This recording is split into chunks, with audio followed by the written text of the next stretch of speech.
The Senedd is where voices from all parts of our nation come together to make decisions for Wales. Since it was set up in 1999, the Senedd's structure and responsibilities have grown significantly. Today's Senedd makes decisions that affect us all, including Welsh laws and taxes, and holds the Welsh Government to account. But while the Senedd's responsibilities have grown, its capacity has not, and successive reports recommended changes to strengthen our democracy.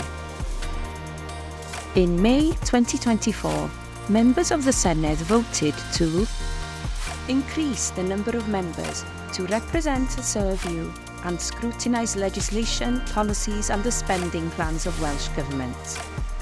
Move to a fully proportional electoral system to better reflect the diversity of views in Wales. Create 16 new constituencies, initially by pairing the 32 UK electoral wards. Have one ballot paper and one vote per person. Return to holding Senedd elections every 4 years. All of these changes will be in place for the 2026 Senedd election.